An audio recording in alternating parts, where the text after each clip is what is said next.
Shalom, Home Ministry menyampaikan selamat hari Minggu dan selamat beribadah kepada semua jemaat Tuhan yang mengambil bagian dalam ibadah Minggu ini. Kita mulai pada kita, jemaat Tuhan diundang untuk bangkit berdiri.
Buat penyertaan dan perlindungan dalam hidup kami Tuhan.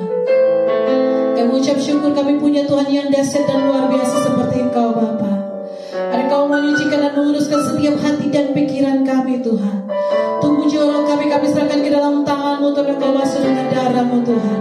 Biarlah kami layak untuk menghadap hadirat-Mu pada saat ini Tuhan. Berkati ibadah kami Tuhan. Berkati semua kami yang mengikuti ibadah ini Tuhan. Biar Engkau berkati juga hamba-Mu yang akan Engkau pakai Tuhan. Terima kasih banyak Tuhan. Haleluya. Kami siap masuk dalam hadirat-Mu Tuhan.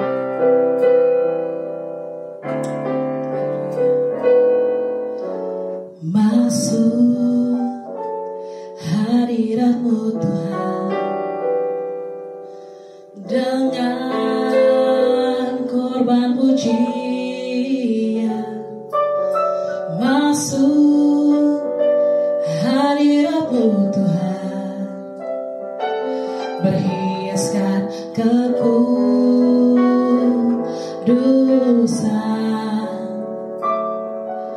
di hadapan hadirat-Mu Tuhan.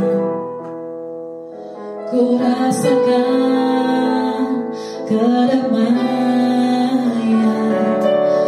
di hadapan hadirat-Mu Tuhan. Ku nampak keagungan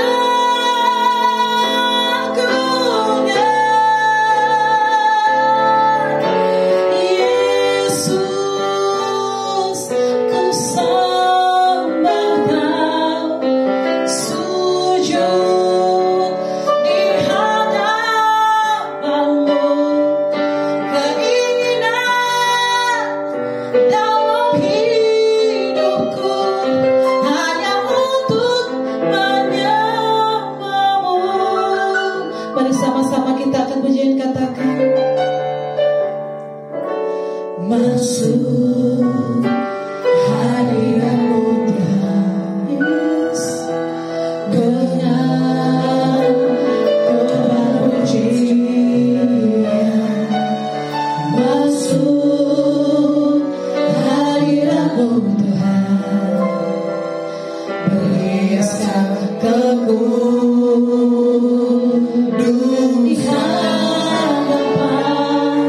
di hadapan hadirat-Mu Tuhan. Ku rasakan kedamaian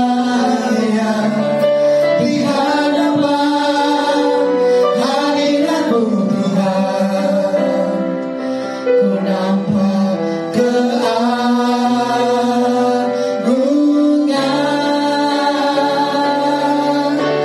Yesus. Ku sembah dan sujud di hadapan-Mu. Keinginan dalam hidupku hanya untuk menyembah-Mu. Yesus, ku sembah dan sujud di hadapan-Mu. Keinginan dalam hidupku hanya untuk menyembah-Mu. Mari kita katakan, masuk hadirat-Mu Tuhan.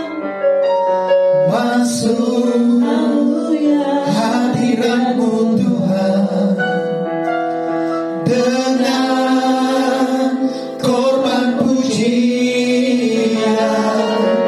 Masuk hadirat-Mu Tuhan, berhiaskan kekudusan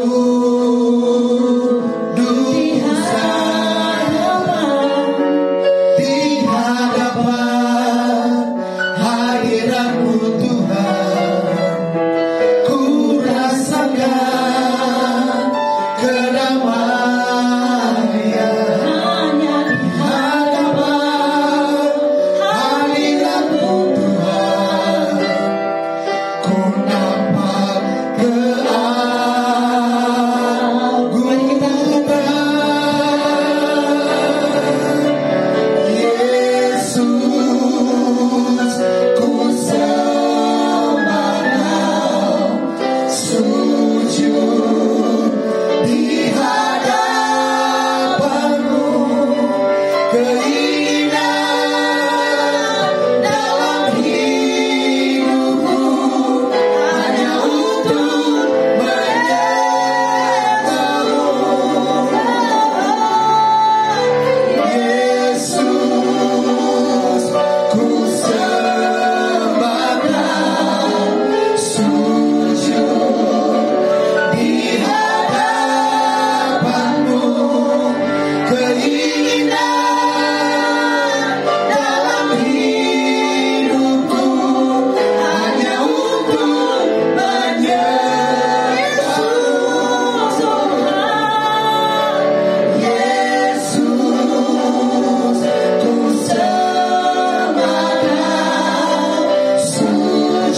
dapat melewati segala hal. Amin.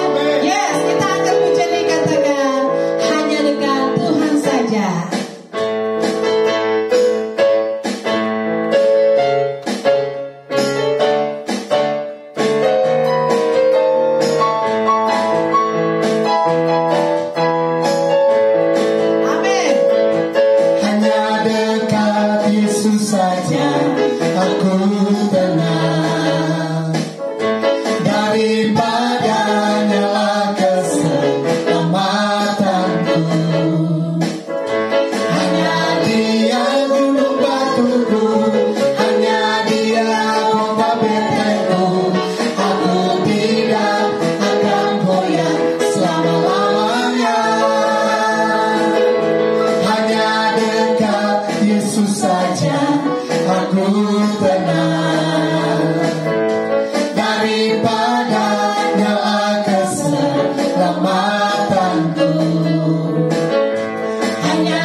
nasihat dalam hidup kami Bapa.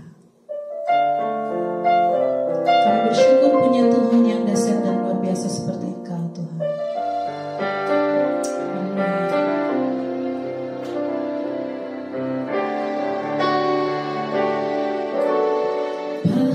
Penasehat di hidupku, penghibur bagi jiwaku, ya Roh Kudus penolongku di tubuh jiwa dan rohku. Penasehat di hidupku, penghibur bagi jiwaku, ya Roh Kudus penolongku di tubuh jiwa dan rohku. Engkau Maha Hadir, Roh Kudus di sini Kau bagiku. Pimpin hidupku dan jalanku, kuasa-Mu hidupkan jiwaku. Engkau Maha Hadir, Roh Kudus di sini Kau bagiku. Naungi hidupku dan jalanku, kuasa-Mu terjadi bagiku.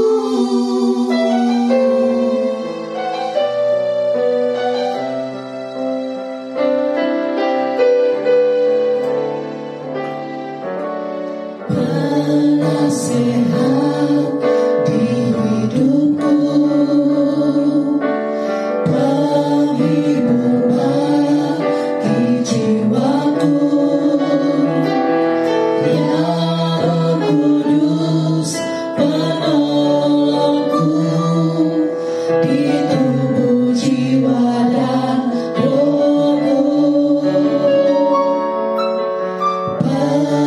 Penasehat di hidupku, penghibur bagi jiwaku, ya Roh Kudus penolongku di tubuh jiwa dan rohku. Engkau Maha Hadir, Roh Kudus di sini Kau bagiku. Pimpin hidupku dan jalanku, kuasa-Mu hidupkan jiwaku. Engkau Maha Hadir, Roh Kudus di sini Kau bagiku. Naungi hidupku dan jalanku, kuasa-Mu terjadi bagiku. Engkau Maha Hadir, Roh Kudus di sini Kau bagiku. Pimpin hidupku dan jalanku, kuasa-Mu hidupkan jiwaku. Engkau Maha Hadir, Roh Kudus di sini Kau bagiku.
Shalom, Jemaat Home Ministry dimanapun Anda berada. Saat ini kita akan merenungkan firman Tuhan, melanjutkan pembicaraan kita sebelumnya, firman Tuhan yang sudah disampaikan sebelumnya tentang Roh Kudus. Kita akan membaca firman Tuhan yang diambil dari kitab Roma pasalnya yang ke-8, ayatnya yang ke-11 sampai dengan ayat yang ke-16. Tapi sebelum kita membaca firman Tuhan ini, mari kita berdoa terlebih dahulu. Bapa yang Maha Kuasa, Maha Kasih dan Maha Baik, sumber kebaikan dan tidak pernah berubah kasih-Nya. Saat ini kami datang kepadamu ya Bapa, kami rindu untuk mendengar firman-Mu. Kami mohon kepadamu ya Tuhan, urapilah kami, sucikan pikiran kami, sucikan dan kuduskan hati kami, supaya kami layak untuk mendengar firman-Mu. Kami percaya ketika firman-Mu diberitakan, yang sakit dijamah disembuhkan oleh kuasa Tuhan. Yang berbeban berat diberi kelepasan oleh Tuhan. Yang mengalami masalah persoalan diberi jalan keluar oleh Tuhan. Yang saat ini sedang dalam kesulitan, kami percaya di dalam nama Tuhan Yesus kami mendapatkan jaminan kelegaan dari Tuhan, mendapatkan jaminan solusi dari Tuhan di dalam nama Tuhan Yesus. Biarlah Tuhan sendiri yang menuntun kami untuk mengerti firman-Mu. Berikan kami hikmat, berikan kami kebijaksanaan, berikan kami kepintaran untuk mengerti apa yang Engkau kehendaki, untuk memahami apa yang menjadi isi hati dan kehendak Tuhan buat kami. Berfirmanlah kepada kami ya Bapa, di dalam nama Tuhan Yesus kami berdoa, haleluya, amin. Sobat Home Ministry dimanapun Anda berada, saat ini kita baca firman Tuhan dari Roma pasal yang ke-8, mulai ayat yang ke-11 sampai dengan ayatnya yang ke-16. Roma 8 ayat 11 sampai 16, demikian firman Tuhan.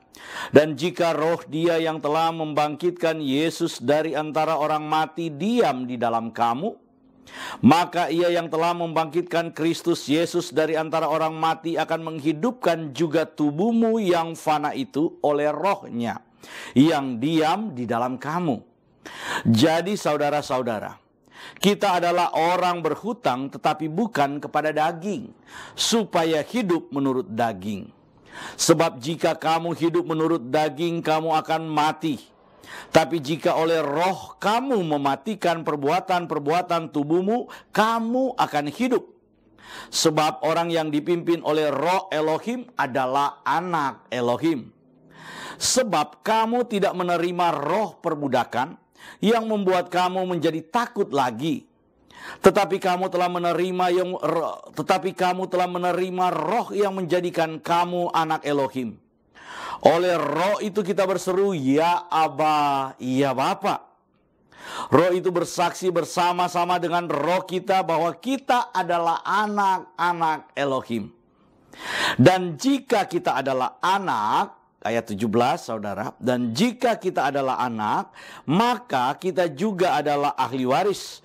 Maksudnya orang-orang yang berhak menerima janji-janji Elohim yang akan menerimanya bersama-sama dengan Kristus, yaitu jika kita menderita bersama-sama dengan Dia, supaya kita juga dipermuliakan bersama-sama dengan Dia.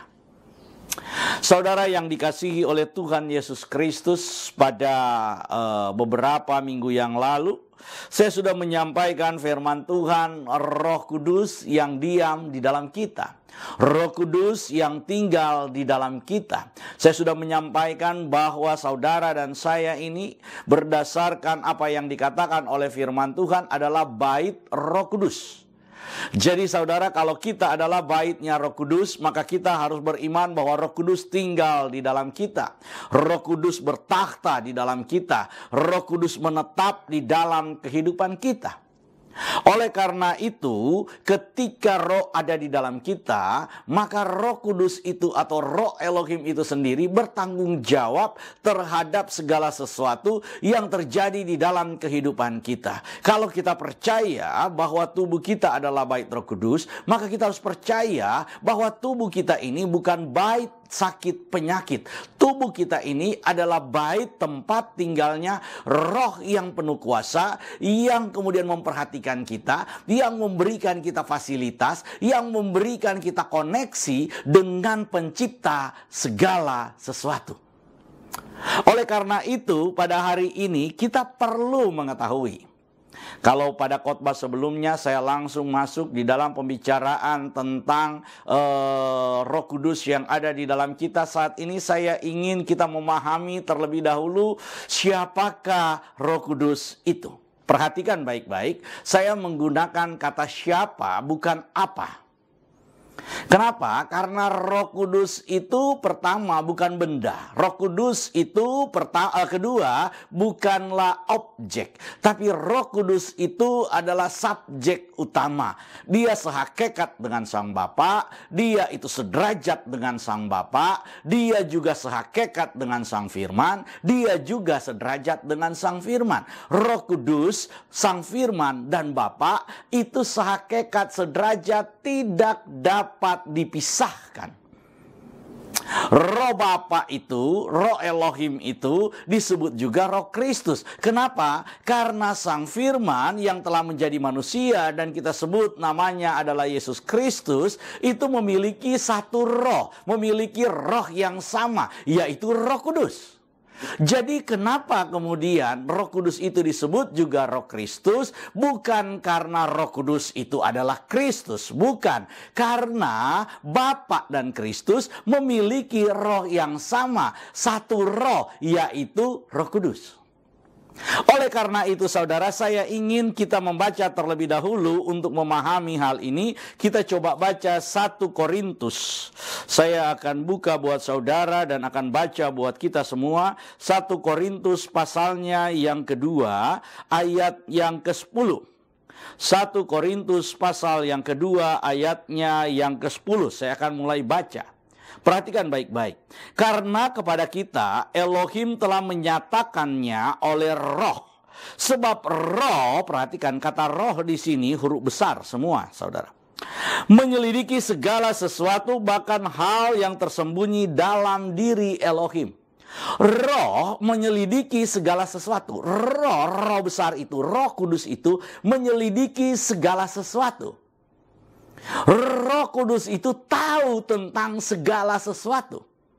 Bahkan firman Tuhan katakan bahwa di dalam diri Elohim sendiri, Roh Kudus itu tahu. Mengapa? Perhatikan ayat yang ke-11. Siapa gerangan di antara manusia yang tahu apa yang terdapat di dalam diri manusia selain roh manusia sendiri yang ada di dalam dia? Demikian pula lah.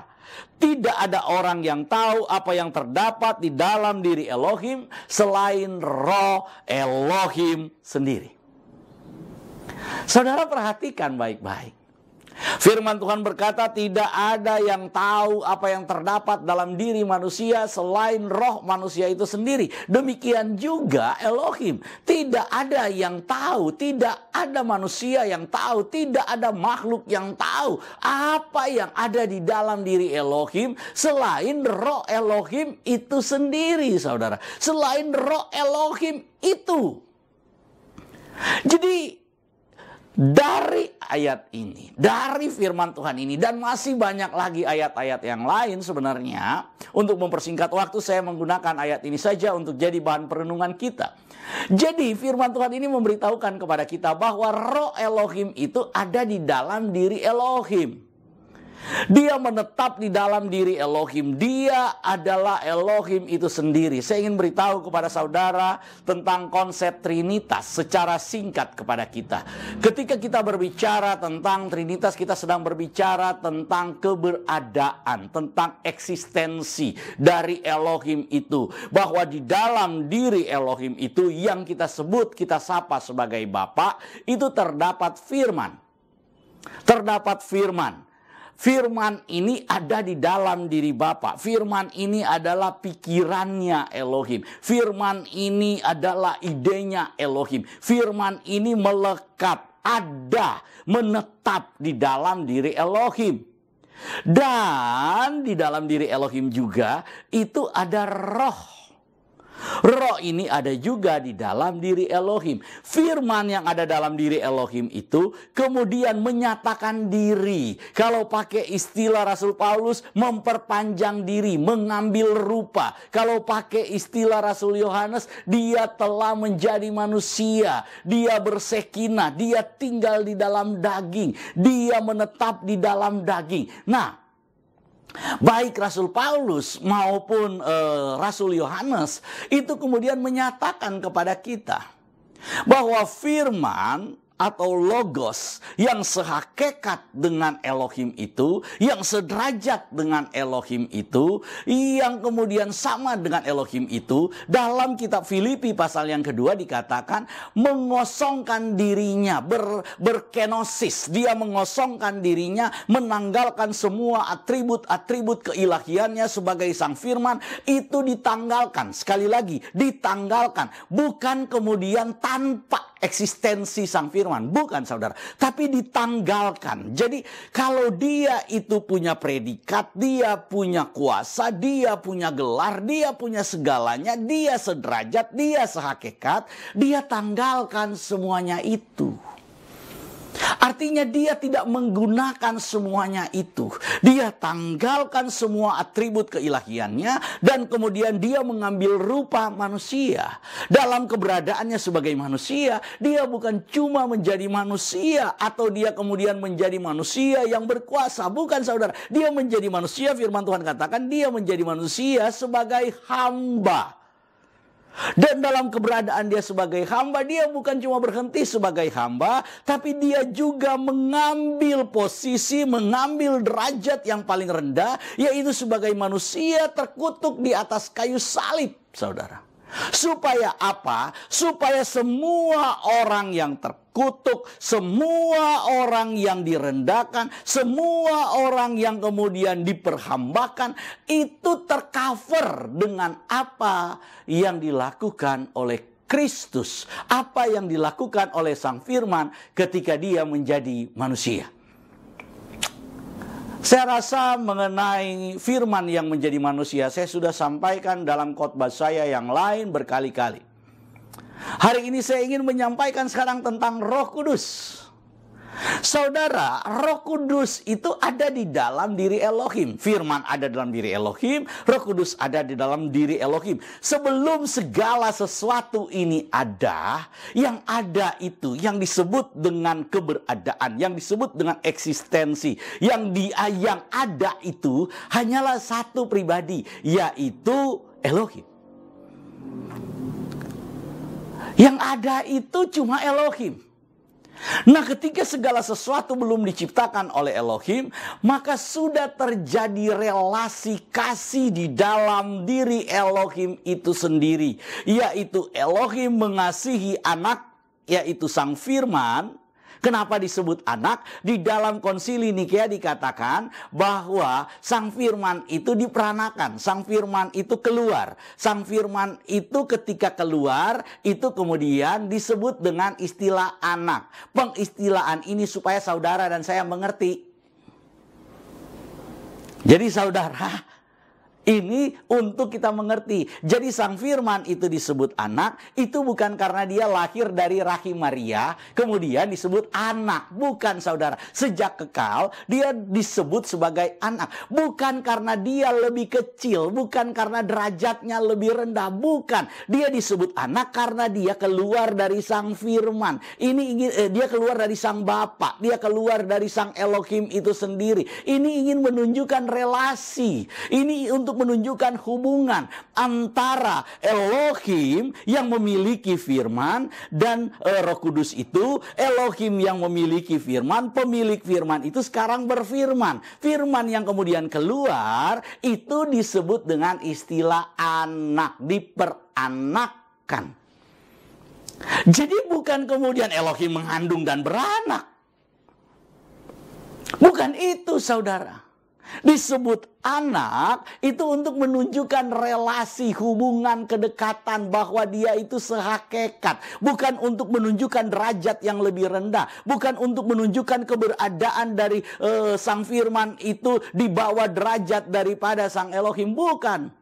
Saya mau nanya saudara, mana yang lebih rendah? Saya atau pikiran saya? Ya nggak bisa. Pikiran saya adalah saya. Ini harus kita mengerti. Apa yang dinyatakan oleh pikiran saya, maka itu merepresentasikan tentang saya. Oleh karena itu firman Tuhan berkata, segala sesuatu diciptakan oleh Dia. Oleh siapa? Oleh Sang Firman. Elohim menciptakan segala sesuatu lewat berfirman. Lewat Sang Firman segala sesuatu itu diciptakan. Untuk siapa? Untuk Sang Firman. Kenapa? Karena relasi kasih. Oke, sebelum segala sesuatu itu diciptakan, yang ada itu cumalah Elohim. Yang ada hanya Elohim. Karena itu dia disebut Ehad. Ehad itu atau Esa itu adalah kemutlakan. Adalah pernyataan yang ingin menunjukkan satu-satunya. Jadi kalau kita berbicara tentang monoteisme Kristen, kita berbicara tentang keesaan Tuhan di dalam kekristenan, kita sedang berbicara tentang kemutlakan, tentang keniscayaan daripada Tuhan. Di dalam kekristenan percaya bahwa hanya ada satu Elohim, yaitu Bapa, dan satu Tuhan, yaitu Yesus Kristus. Nah, di dalam Kristen itu membedakan antara Elohim dan Tuhan, saudara. Dua hal ini berbeda. Kalau kemudian kita pakai istilah yang lama, antara Allah dan Tuhan itu beda, saudara. Antara Elohim itu dan Tuhan itu beda. Antara Adonai dan Elohim beda. Antara Theos dan Kurios itu beda. Ini beda maknanya. Ada penjelasannya. Tapi hari ini saya ingin menjelaskan secara singkat, saudara. Kalau kita berbicara tentang Elohim, kita berbicara tentang Theos, kita berbicara tentang God itu, maka kita berbicara tentang sumber dari segala sesuatu.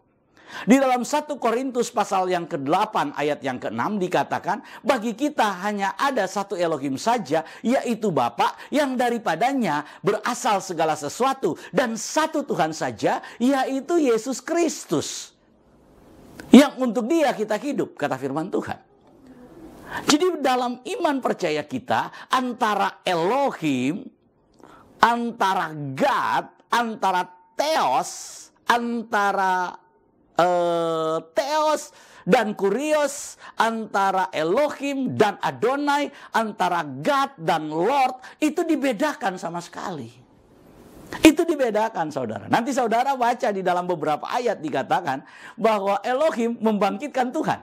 Nah, ada ayat itu, saudara. Tapi nanti kita bahas. Saya cuma ingin beritahukan kepada kita secara singkat bahwa Elohim yang disapa oleh kita sebagai Bapa itu ingin menunjuk asal segala sesuatu. Bapa itu bukan karena dia punya anak, bukan. Bapa ingin menunjukkan asal dari segala sesuatu. Sama kalau di Jakarta ini disebut ibu kota. Pertanyaannya, bapak kotanya di mana? Ini adalah istilah untuk menunjukkan bahwa Jakarta ini adalah sentralnya Indonesia. Adalah pusatnya daripada negara Republik Indonesia. Itu Jakarta. Oke, saudara. Kalau disebut ibu kota, jangan saudara cari bapak kotanya. Apalagi dicari bidannya. Ini konyol. Saya kalau kemudian sebut anak tangga, saudara cari kemudian bapak tangganya dan ibu tangganya. Saya sebut misalnya anak kunci. Apa kemudian gembok itu adalah emaknya kunci? Ini adalah istilah-istilah yang digunakan oleh kita manusia untuk kemudian menggambarkan sesuatu di dalam deskripsi yang bisa kita mengerti, di dalam pemahaman yang bisa kita mengerti, saudara. Oleh karena itu saya ingin sampaikan hari ini bahwa istilah Bapa itu, bahwa Elohim disapa dengan sebutan Bapa, itu bukan untuk menunjukkan bahwa Tuhan itu punya istri. Untuk menunjukkan bahwa Elohim itu punya istri, karena itu dia disebut sebagai Bapa. Bukan, saudara. Kata Bapa itu digunakan menurut 1 Korintus 8 ayat 6 itu untuk menunjukkan keberadaan dari Elohim sebagai asal dari segala sesuatu. Sebagai asal dari segala sesuatu, maka dia disebut Bapa. Kenapa? Karena dia adalah induknya, dia adalah pusatnya, dia adalah asalnya.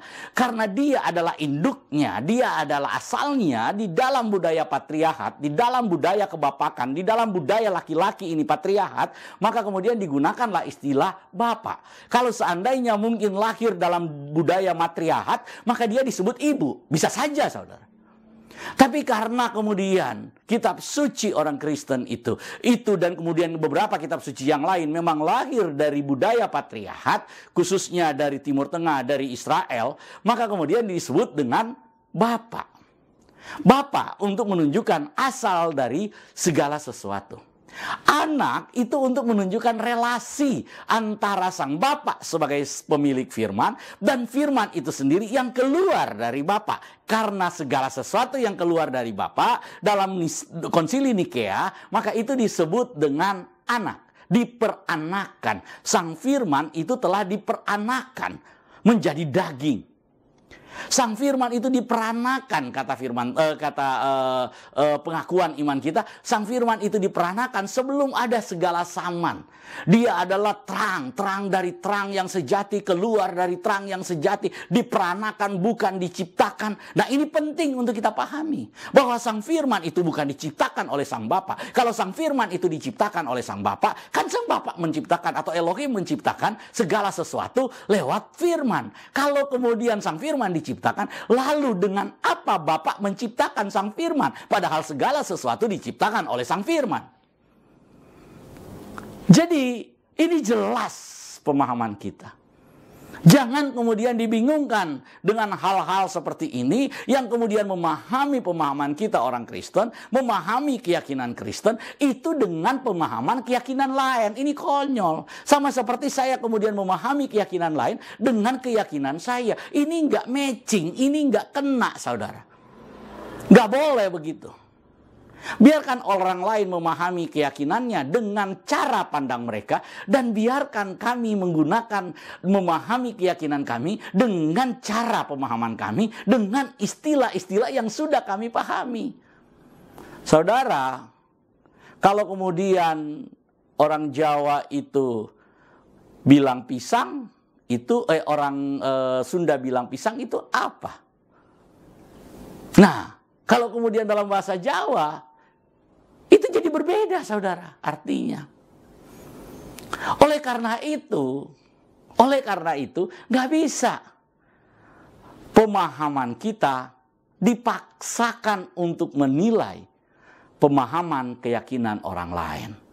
Biarkan kita ceritakan tentang kabar baik. Saya selalu menganjurkan kepada jemaat Tuhan, home ministry dimanapun Anda berada, sampaikan firman Tuhan, sampaikan firman Tuhan, sampaikan kebenaran firman Tuhan. Nggak usah urusin keyakinan agama lain, nggak usah urusin kepercayaan agama lain. Karena apa? Karena kuasa Roh Kudus yang bekerja itu lebih dari cukup untuk membuat orang-orang lain itu percaya, untuk membuat orang-orang yang dipilih oleh Tuhan itu mengambil keputusan untuk percaya kepada Yesus. Nggak usah dipaksa-paksa, nggak usah kemudian agama dibanding-bandingkan. Nggak bisa, agama nggak bisa dibanding-bandingkan. Kepercayaan, pengalaman pribadi saya itu berbeda dengan kepercayaan orang-orang yang lain. Dia punya pengalaman yang lain. Pengalaman itu secara pribadi, secara privat itu dimiliki oleh setiap orang. Gak usah dipaksa. Tapi kalau dia adalah milik Kristus, kalau orang-orang itu adalah orang yang dipilih oleh Tuhan, maka ketika kita menyampaikan firman Tuhan, ketika kita menyampaikan kebenaran firman Tuhan, akan ada gerakan Roh Kudus di dalam dirinya, karena Roh yang sedang berbicara kepada dia. Karena ketika engkau berbicara kepada dia, di dalam dirimu ada Roh Kudus, dan Roh Kudus itu bekerja, terkoneksi menjadi sama. Inilah yang saya ingin sampaikan hari ini. Bahwa roh yang ada di dalam diri Elohim itu kemudian dinyatakan oleh kitab Roma yang kita baca tadi, saudara. Roh yang ada di dalam diri Elohim yang lewat firman Tuhan ini menyatakan, menyelidiki segala sesuatu. Roh yang ada dalam diri Elohim itu ternyata ada juga di dalam kita. Jadi kalau kita berbicara tentang Roh Kudus, kita sedang berbicara tentang Roh Elohim itu sendiri. Roh Elohim itu juga adalah Roh Kristus Yesus. Roh Elohim sama dengan Roh Kristus. Ini nggak bisa dibedakan. Kenapa? Karena Kristus sebagai Sang Firman itu berasal dari tempat yang sama, berasal dari sumber yang sama, memiliki roh yang sama.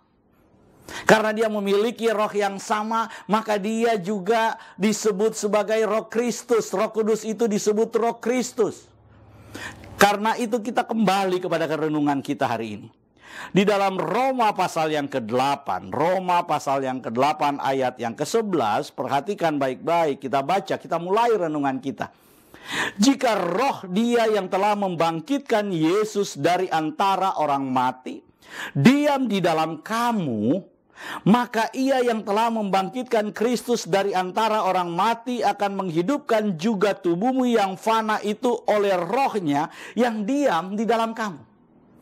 Yang pertama, saudara, ketika kita berbicara tentang Roh Kudus sebagai penolong, itu artinya kita sedang berbicara Roh Kudus sebagai penolong yang mengerjakan hal-hal yang tidak mampu kita kerjakan. Inilah pengertian penolong. Saudara, kalau dia sebagai penolong, itu artinya ada bagian-bagian yang saudara dan saya tidak mampu kerjakan.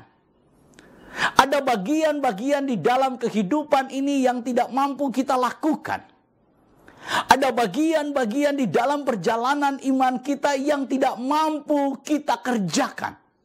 Oleh karena itu firman Tuhan berkata, roh dia yang telah membangkitkan Yesus dari antara orang mati diam di dalam kamu, maka ia yang telah membangkitkan Kristus Yesus dari antara orang mati, yaitu roh yang membangkitkan Yesus dari antara orang mati itu, membangkitkan tubuh Yesus dari antara orang mati itu maksudnya. Jadi roh itu telah membangkitkan tubuh Yesus dari antara orang mati itu, maka roh yang sama itu akan membangkitkan kita juga, akan menghidupkan kita juga, menghidupkan tubuh kita yang mati. Ini luar biasa, saudara.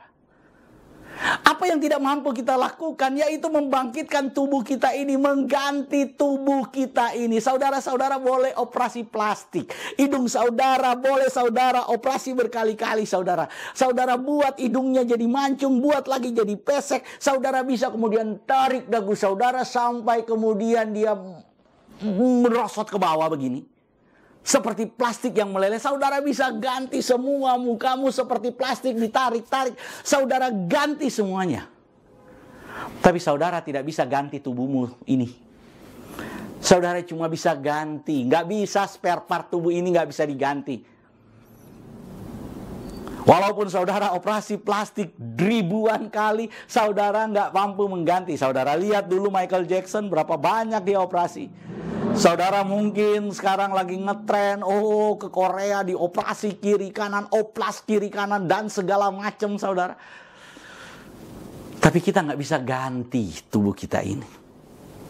Yang bisa melakukan itu hanya satu pribadi, yaitu Roh Kudus. Firman Tuhan berkata bahwa Roh Kuduslah yang akan membuat tubuh kita yang nantinya mati ini diganti dengan tubuh yang baru sama dengan tubuh Kristus. Inilah makna Roh Kudus sebagai penolong. Dia bukan cuma menolong ketika saudara tidak mampu. Dia bukan cuma menolong ketika saudara membutuhkan sesuatu. Dia bukan cuma menolong ketika saudara sedang berdoa. Tapi firman Tuhan berkata lebih dari itu semua. Roh Kudus juga menjadi penolong buat kita, yaitu membangkitkan, memberikan tubuh yang baru buat saudara dan saya, dan itu tidak mampu dilakukan oleh satu manusia siapapun. Roh Kudus itu lakukan. Inilah Roh Kudus sebagai penolong. Kenapa? Karena Roh Kudus yang sudah membangkitkan Kristus.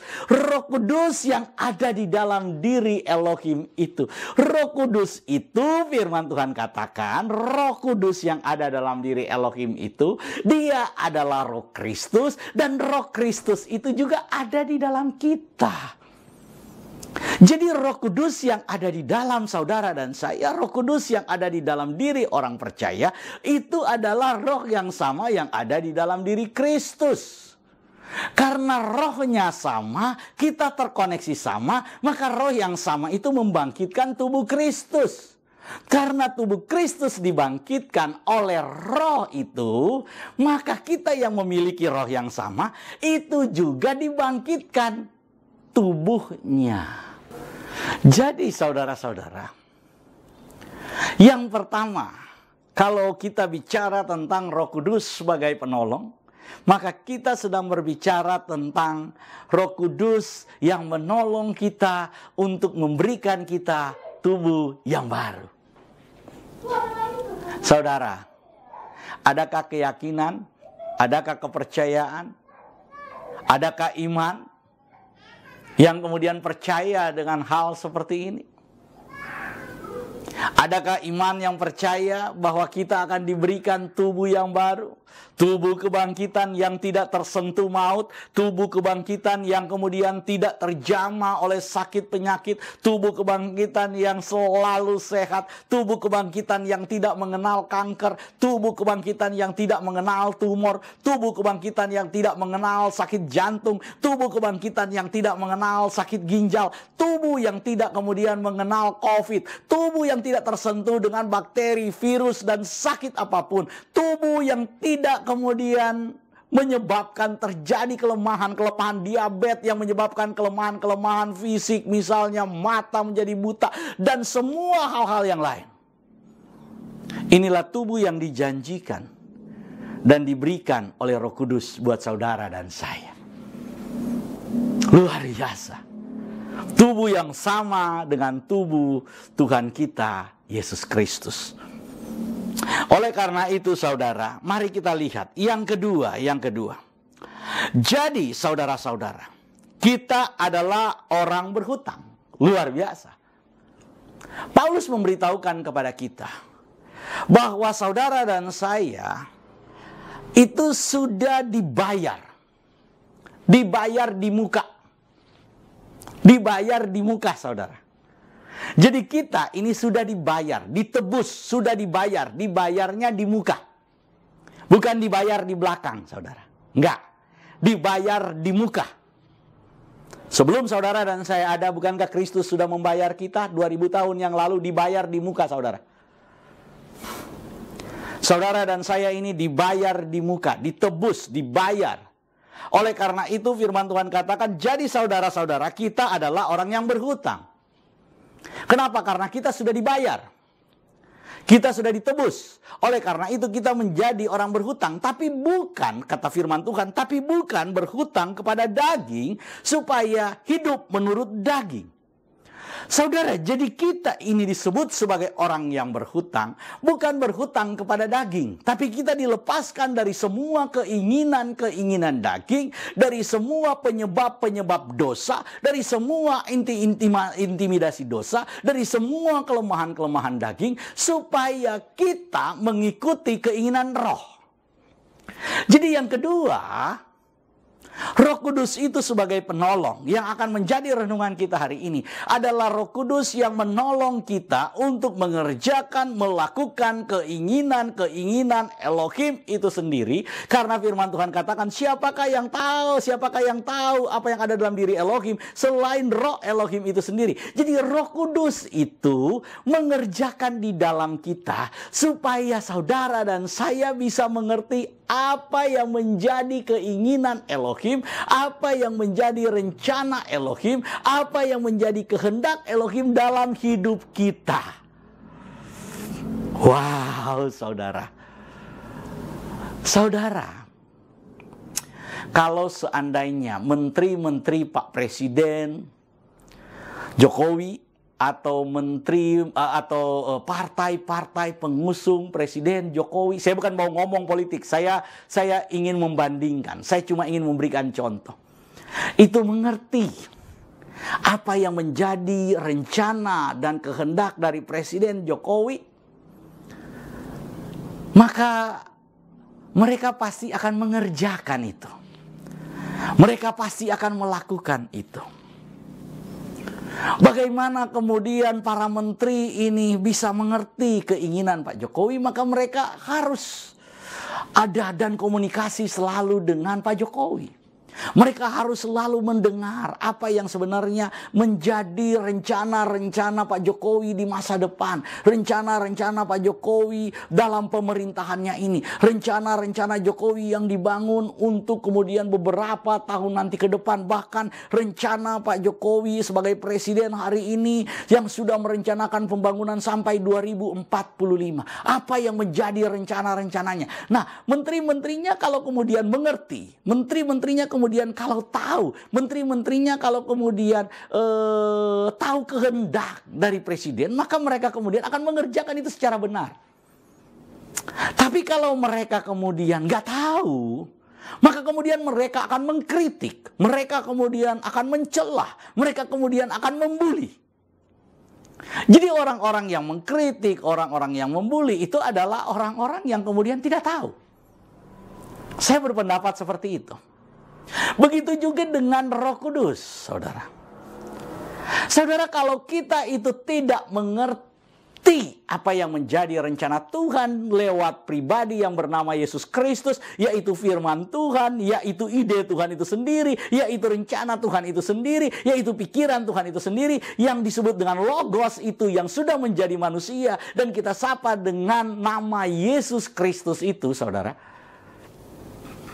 Kalau kita mengerti kehendak Bapa melalui Dia, maka saudara dan saya yakin akan mengerjakan kehendak-kehendak yang diinginkan oleh Tuhan, bukan kehendak-kehendak daging. Nah, bagaimana supaya kita bisa mengerti?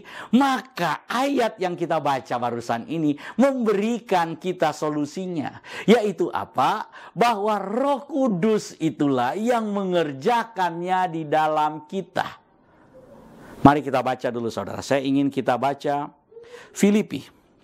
Filipi pasal yang kedua ayat 12 dan 13. Saya akan baca buat saudara. Filipi pasal yang kedua ayat 12 dan 13. Hai saudara-saudaraku yang kekasih, kamu senantiasa taat, karena itu tetaplah kerjakan keselamatanmu dengan takut dan gentar, bukan saja seperti waktu aku masih hadir, tetapi terlebih pula sekarang waktu aku tidak hadir. Ayat 13, saudara, jadi kuncinya, karena Elohimlah yang mengerjakan di dalam kamu, baik kemauan maupun pekerjaan menurut kerelaannya. Jadi firman Tuhan berkata kepada kita, bahwa kerjakan keselamatanmu. Kerjakan apa yang sudah diberikan buat saudara dan saya.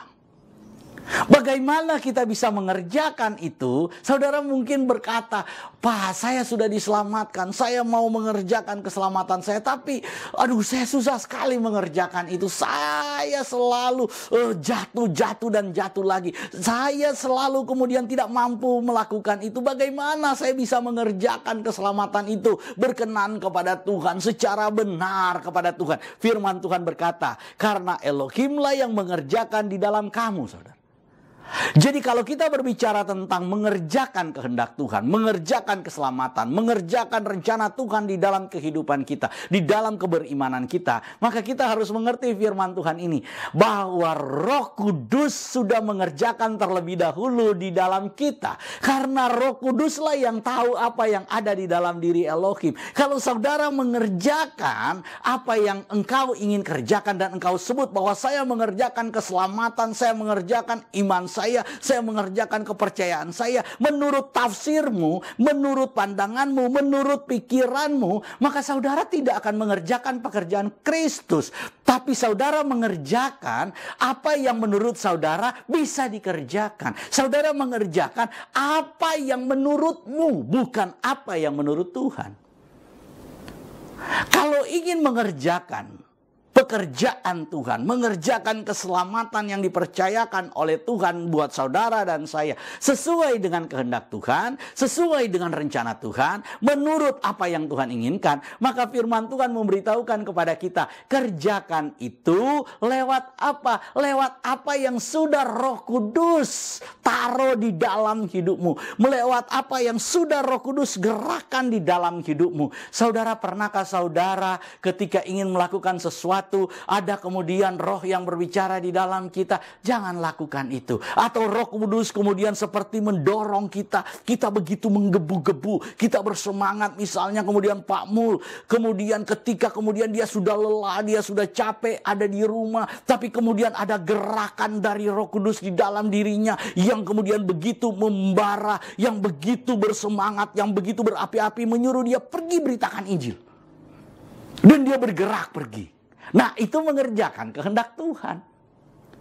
Kenapa? Karena roh yang ada di dalam diri kita menuntun kita. Tapi ketika roh yang ada dalam diri kita kemudian melarang, kita bilang jangan, jangan. Maka berhenti, saudara. Kalau enggak, saudara akan ada dalam masalah yang serius. Saudara pernah mengalami itu? Ketika Roh Kudus menggerakkan kita untuk pergi, maka jangan ditahan-tahan, pergi, lakukan. Tapi ketika Roh Kudus berkata jangan, jangan, maka berhenti. Walaupun mungkin hari ini itu kelihatan menguntungkan buat kita. Walaupun mungkin hari ini begitu menggiurkan buat kita. Tapi ketika Roh Kudus yang menuntun kita, menjadi penolong kita, menjadi penasehat kita, memberitahukan kepada kita jangan, berhenti, saudara. Jadi yang kedua yang sedang kita bicarakan, Roh Kudus menolong kita untuk mengerjakan, untuk melakukan pekerjaan-pekerjaan yang dikehendaki oleh Tuhan. Mengapa? Karena hanya Roh Kudus yang paling tahu apa yang dikehendaki oleh Tuhan. Hanya Roh Kudus yang paling tahu apa yang menjadi rencana Tuhan, apa yang ada di dalam diri Tuhan itu hanya Roh Kudus yang paling tahu. Jadi saudara dan saya jangan sok tahu. Oleh karena itu saudara, kalau kita mau bergerak maju, biarkan Roh Kudus yang menggerakkan kita. Biarkan Roh Kudus yang menuntun kita. Biarkan Roh Kudus yang membawa kita. Untuk poin yang ketiga, saudara, dan keempat, saya ingin sampaikan, saudara, pada minggu-minggu yang akan datang. Tapi saya ingin kita kemudian melihat sedikit saja. Saya minta waktu beberapa menit. Dalam Roma pasal yang ke-8 ayatnya yang ke-13, mari kita lihat sama-sama Roma 8 ayat ke-13. Sebab jika kamu hidup menurut daging, kamu akan mati. Tetapi jika oleh roh kamu mematikan perbuatan-perbuatan tubuhmu, kamu akan hidup. Saudara perhatikan, yang ketiga sebenarnya yang saya ingin sampaikan adalah bagaimana kemudian kita mematikan keinginan daging. Keinginan daging ini nggak mungkin bisa dimatikan, saudara. Firman Tuhan berkatakan kepada kita bahwa ketika Rasul Paulus dalam kitab Korintus dia berkata, aku ingin melakukan yang baik, tetapi yang aku lakukan adalah perbuatan yang tidak baik. Siapakah yang dapat melepaskan aku dari tubuh, kata Rasul Paulus, dari tubuh maut ini, dari tubuh ini, karena intimidasi dosa di dalam tubuh ini, keinginan-keinginan melakukan kehendak daging dalam tubuh ini, itu luar biasa kuat. Aku, kata Rasul Paulus, bayangin selevel Rasul Paulus berkata, nggak kuat, saudara. Tapi lewat Roh Kudus, maka saudara menjadi kuat untuk melakukan kehendak-kehendak Tuhan. Jadi bukan lagi berbicara tentang bagaimana mematikan kehendak daging, tapi kita sedang berbicara bagaimana kehendak Tuhan yang kita kerjakan. Karena ketika kehendak Tuhan kita kerjakan, ketika keinginan roh itu yang kita lakukan, maka secara otomatis keinginan daging ini itu ditekan.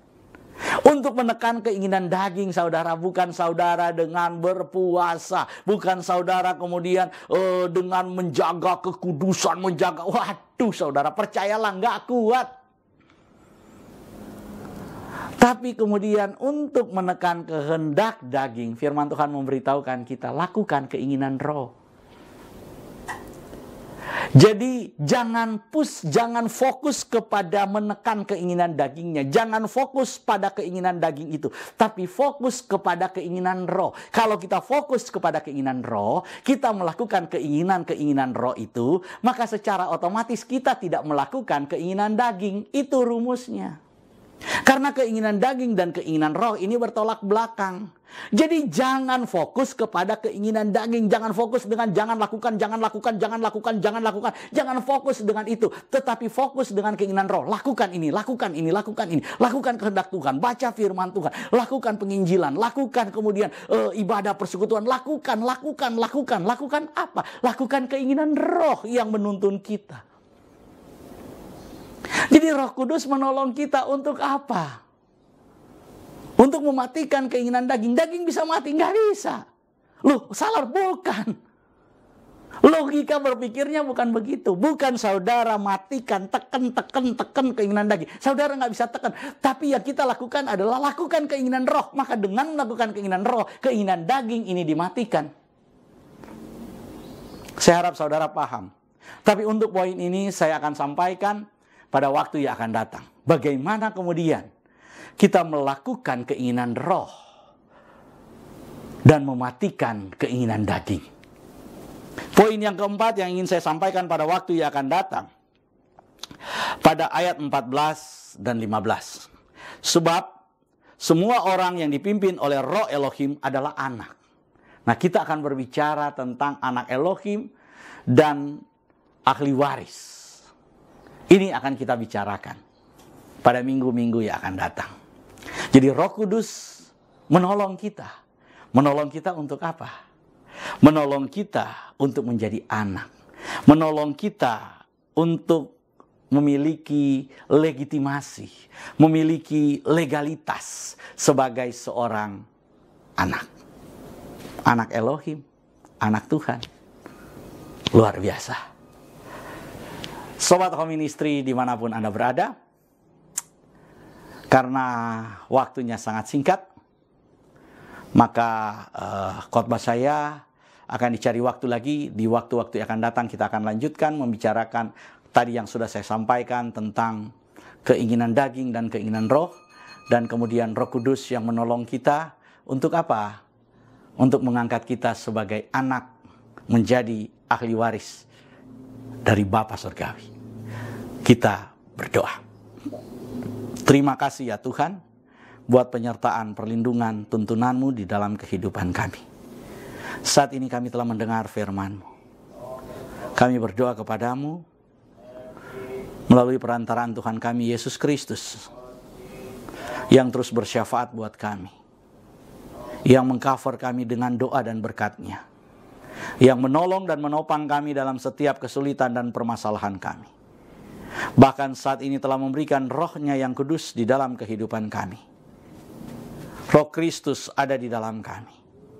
Roh Kudus ada di dalam kami. Roh Elohim itu ada di dalam kami.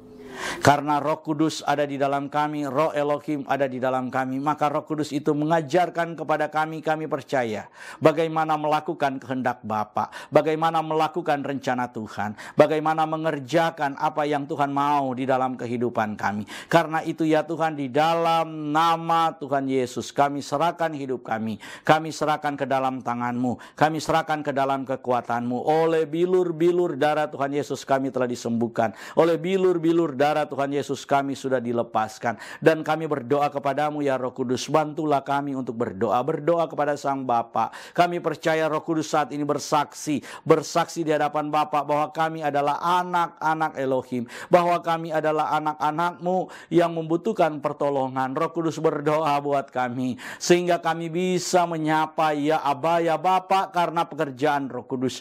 Kami percaya itu, kami yakin itu. Karena itu ya Tuhan, apapun masalah kami, apapun persoalan kami yang sakit, biarlah Tuhan jamah, Tuhan sembuhkan lewat Roh yang berkuasa yang ada di dalam diri kami saat ini bekerja, menjamah, menyembuhkan, memampukan kami. Oleh bilur-bilur darah Tuhan Yesus kami sudah disembuhkan. Kami berdoa kepadamu, biarlah Roh yang telah membangkitkan Kristus itu saat ini juga mengubahkan tubuh kami, menyembuhkan dari sakit menjadi sembuh, dari masalah-masalah yang tidak kami bisa selesaikan, bisa kami selesaikan karena Roh Kudus yang menyelesaikan buat kami dalam nama Tuhan Yesus.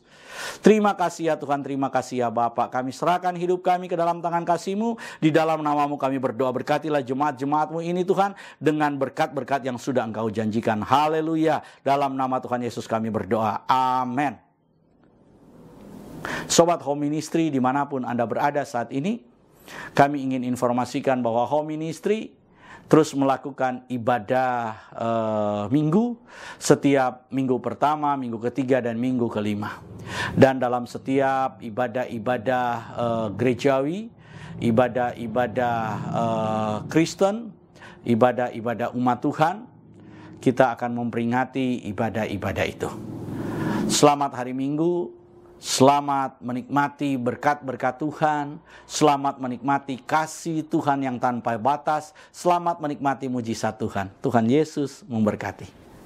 Sobat Home Ministry dimanapun Anda berada, saat ini kita akan masuk dalam sakramen perjamuan kudus. Dan saya persilakan saudara yang ada di rumah untuk bangkit berdiri.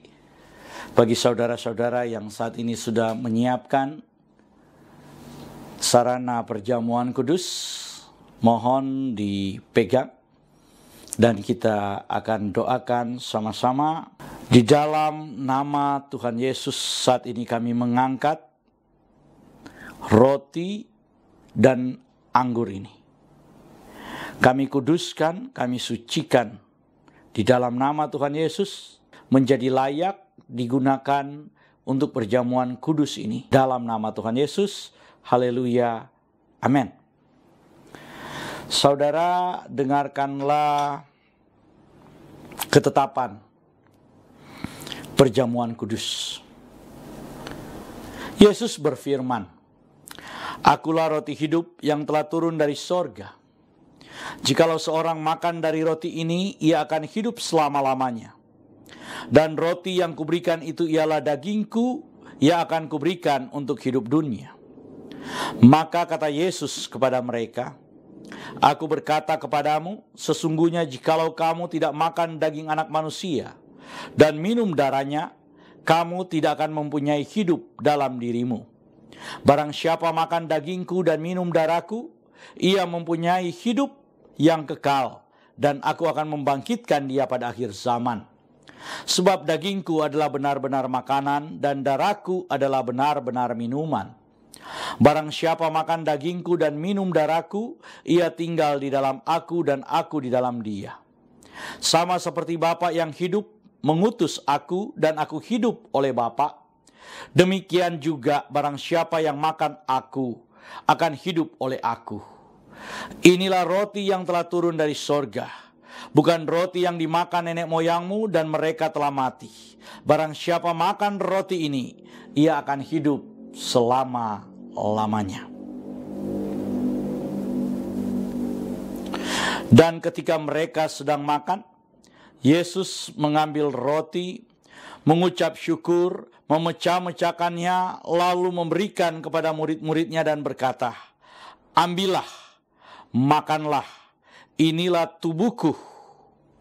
Sesudah itu Tuhan Yesus mengambil cawan, mengucap syukur, lalu memberikannya kepada mereka sambil berkata, "Minumlah kamu semua dari cawan ini, sebab inilah darahku, darah perjanjian yang ditumpahkan bagi banyak orang untuk pengampunan dosa." Kalau saudara percaya bahwa roti dan anggur ini adalah penyatuan dengan tubuh Tuhan Yesus Kristus, mari kita angkat lebih tinggi dari kepala kita, dan mari kita sama-sama mengaku, dalam nama Tuhan Yesus, saya percaya inilah tubuh dan darah Tuhan Yesus. Kalau saya makan tubuh Tuhan Yesus Kristus dan minum darah Tuhan Yesus, maka saya percaya semua dosa-dosa saya telah diampuni oleh Tuhan. Saya percaya kalau saya makan tubuh Tuhan Yesus dan minum darah Tuhan Yesus, maka semua kutuk telah dipatahkan. Saya percaya kalau saya makan tubuh dan minum darah Tuhan Yesus, maka semua sakit penyakit saya telah disembuhkan. Saya percaya kalau saya makan tubuh Tuhan Yesus dan minum darah Tuhan Yesus, maka saya mendapat bagian dalam tubuh Kristus, dan saya akan diberi tubuh kemuliaan, dan Tuhan akan mengangkat saya ketika Tuhan Yesus datang di awan-awan yang permai untuk menyatu dan bertemu dengan Dia. Saya percaya inilah tubuh dan darah Tuhan Yesus Kristus. Kita angkat lebih dulu tubuh Tuhan Yesus Kristus dan kita berkata, inilah tubuh Tuhan Yesus Kristus dalam nama Tuhan Yesus. Kita minum darah Tuhan Yesus Kristus dan kita berkata dalam nama Tuhan Yesus Kristus.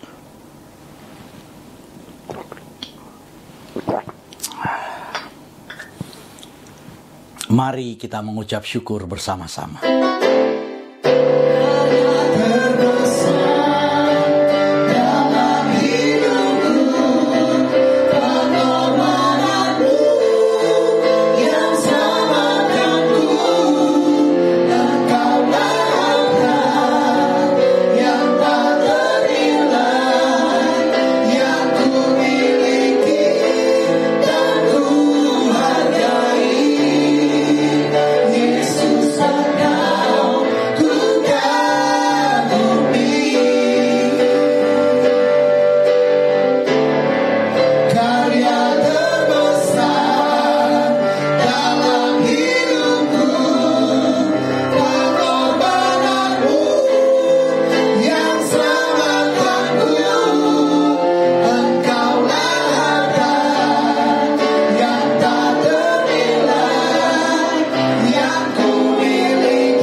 Jemaat Tuhan, kita sudah ada di penghujung ibadah kita hari ini.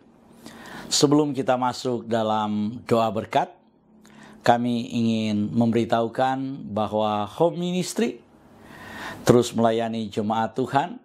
Dan saat ini kami sudah mengadakan ibadah minggu yang diadakan setiap minggu pertama, minggu ketiga, dan minggu kelima. Dan Sobat Home Ministry, atas nama Gembala Sidang Home Ministry, yaitu Pastor Doni Toisuta, kami mengucapkan terima kasih atas semua partisipasi saudara-saudara, atas semua kehadiran saudara dalam mengikuti ibadah pada hari ini. Kita akan mengakhiri ibadah kita. Mari angkat kedua belah tanganmu. Arahkan hati dan pikiranmu. Dan aminkan semua berkat yang diucapkan buatmu. Di dalam nama Tuhan Yesus, diberkatilah hidupmu. Diberkatilah keluarga, suami, istri, anak-anak, dan cucu-cucumu. Diberkatilah rumah tempat tinggalmu.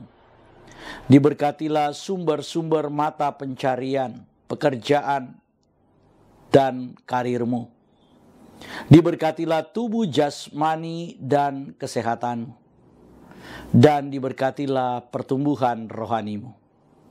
Biarlah semua berkat dari Bapa Sorgawi, Bapa Yahweh namanya, cinta kasih dari Tuhan kita Yeshua HaMashiach, dan persekutuan dengan rohnya yang kudus, menyertai kita semua mulai dari sekarang sampai selama-lamanya. Kita yang percaya diberkati oleh Tuhan dan menerima berkat Tuhan ini. Mari sama-sama kita berkata, Amin.